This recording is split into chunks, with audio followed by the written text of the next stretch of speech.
es imposible. O sea, en Madrid, como una persona en Madrid, imagínate, ahora que se marchó el delegado que teníamos ahí en Madrid, se marchó, que trabaja allí para la Casa de Galicia. ¿Quién era? Era Luis... Es que cubría las noticias del Congreso y Sí, yo lo tengo que conocer. No me acuerdo. Porque ese bueno, pues estaba nomeado de aquí de Santiago, que podemos dar para nada, con un sueldo de redactor, que te pagan el plus, hostia, no pagan, la vivienda en Madrid debe pagar 1.000 y pico. Hola, buen día. Hola.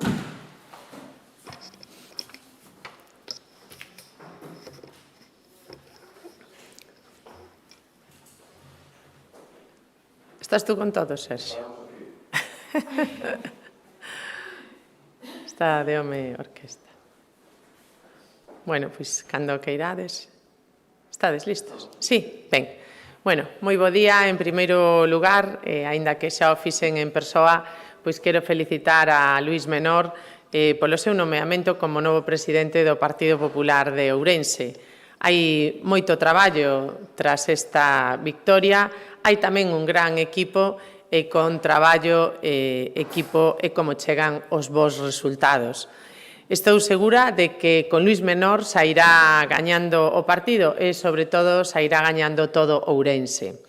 Xunto a Diego Calvo, Elena Candia e Luís López, pois temos un poquer de presidentes dos que nos sentimos moi orgullosos, que lideran con ilusión e faena o partido que sempre saca mellores resultados e máis votado cada un na súa provincia. Todos eles encabezados polo mellor líder que podemos ter, o noso presidente Alfonso Rueda. O Partido Popular de Galicia pode presumir de ter 4 excelentes presidentes provinciais, un gran presidente autonómico e, por suposto, un goberno da Xunta que atende cada día as demandas dos galegos e das galegas. Todo o contrario a un presidente, Pedro Sánchez, e a un goberno central que van a escándalo por día. E o peor de todo non é iso, porque mentres tanto seguen tratando, ou máis ben maltratando a Galicia, a un bo número de comunidades autónomas de xeito absolutamente marxinal. Esta semana tivemos un doble desprezo. Por unha banda, un Consello de Política Fiscal e Financiera decepcionante e, por outra, ver como autopistas que non son a AP9 si levantan as súas barreiras. No Consello de Política Fiscal ocorreu o que esperábamos. Invitaron as comunidades autónomas como convidadas de pedra. E todo mentras facían negociacións bilaterais entre o Estado e Cataluña. É dicir, un paripé en toda regla, sen propostas e coa única indicación de que as comunidades autónomas se poñan de acordo entre elas e así, bueno, pois o Goberno central xa non se ten que esforzar. Por outro lado, como dicía, os galegos tivemos que tragar con isto de Óscar Puente. La AP7, a su altura por Alicante, ya funciona con las barreras de los peajes levantadas. Parece unha broma de mal gusto, pero é a realidade. O Goberno central ríndose dos acordos aos que chegaron o propio Partido Socialista e o Bloque Nacionalista Galego respecto da autopista e das peaxes máis caras do Estado. Ríndose dos seus propios compromisos despois de que na campaña das autonómicas o seu candidato, o señor Gómez Besteiro, pois prometera a gratuidade da AP9. O Goberno central segue sendo unha peaxe para Galicia, perxudicando a nosa competitividade e lastrando a economía das familias. Fronte a este tipo de agravios, seguiremos loitando porque tamén aquí se levanten as barreiras e a AP9 sexa galega.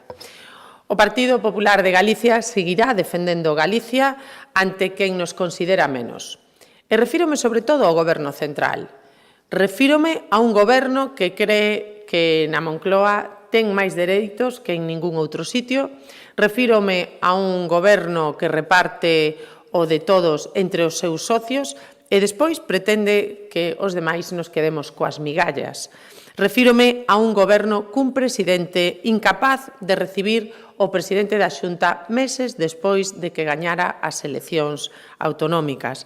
Refírome a un goberno que cede a todas as chantaxes, non como o Partido Popular, que se mantén firme nos seus ideais. Por iso estou orgullosa do meu partido e outros non poden estar tanto do seu.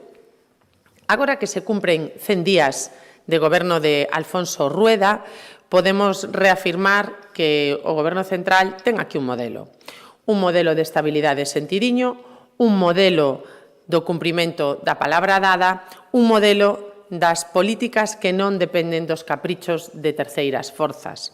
Dende o minuto 1 desta legislatura, o Goberno galego púsose a traballar sen perder tempo en leas que non conducen a nada. E grazas a iso, o Goberno de Alfonso Rueda pode presumir de cumprir un bo número de medidas prometidas para estes primeiros 100 días. E vai camiño do orzamento número 16, aprobados de xeito consecutivo en tempo e forma para atender as necesidades dos galegos e das galegas. Moitísimas grazas. Estou á súa disposición se queren facer algunha pregunta. Presentou Sánchez o plan que ten para a regeneración e Besteiro xa avanzou que aquí van a reclamar en ámbito galego un plan similar e que presentaron iniciativas no Parlamento neste sentido, tanto para os medios públicos como para outro tipo de cousas. Non sei se o PP está disposto a estudar este tipo de iniciativas que vai presentar o PSDG. Ben, nós o que vimos onte no Congreso dos Deputados foi a un presidente do Goberno de España intentando tapar cunha cortina de fume unha situación de corrupción que o ten acurralado. Coñecíamos onte que a Universidade Complutense, unha das universidades máis importantes de España, pide que se investigue a muller do presidente, a señora Begoña Gómez, por un presunto delito de apropiación indebida. O irmán do presidente está sendo tamén investigado. O fiscal xeral do Estado está a punto de ser investigado ou imputado. Membros do goberno do señor Sánchez tamén están acorralados pola corrupción, a propia presidenta do Congreso dos Deputados e, por tanto, nos tomamos en serio aquelas medidas que poden favorecer a regeneración democrática, pero a regeneración democrática ten que pasar porque o Goberno de España deixe de deixar caer a España na degeneración democrática con toda esta situación de corrupción que está acurralando ao Goberno de Pedro Sánchez. Pero aquí en Galicia non cree que sería posible estudar algún tipo de medida entre todos os partidos neste ámbito de fake news, dos medios públicos e todo este tipo de cousas. Mire, a proposta de Pedro Sánchez de onte foi aplicar unha directiva europea que xa é de obrigado cumprimento. Por tanto, non hai nada novo. Nós, por suposto, que cumpriremos as directivas. Nós temos unha lei de transparencia que foi apoiada por todos os membros da Cámara no Parlamento de Galicia. Non houbo ningún voto en contra desa lei de transparencia.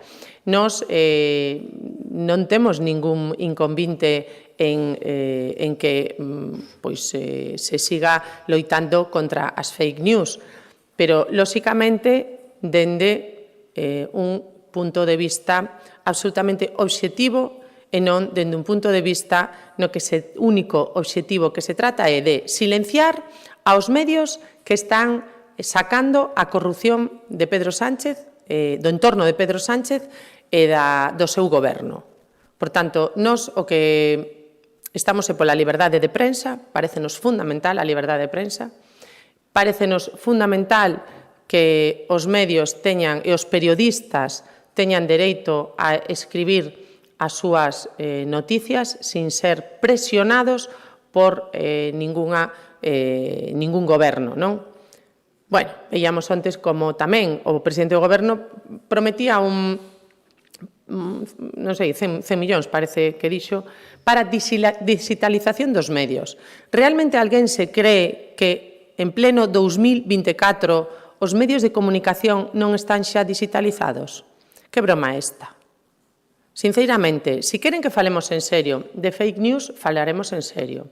Se queren falar de pseudomedios, eu tamén lle podo dar nomes de pseudomedios afíns á esquerda. Creo que esta cortina de fume do goberno de Pedro Sánchez para tapar, insisto, o seu entorno ca corrupción que asola a Pedro Sánchez, a súa familia, ao seu goberno e aos seus altos cargos, nos non podemos tolerar que isto vaya en contra, insisto, da liberdade de prensa e que vaya en detrimento de un dos contrapesos da democracia que é o dereito á información.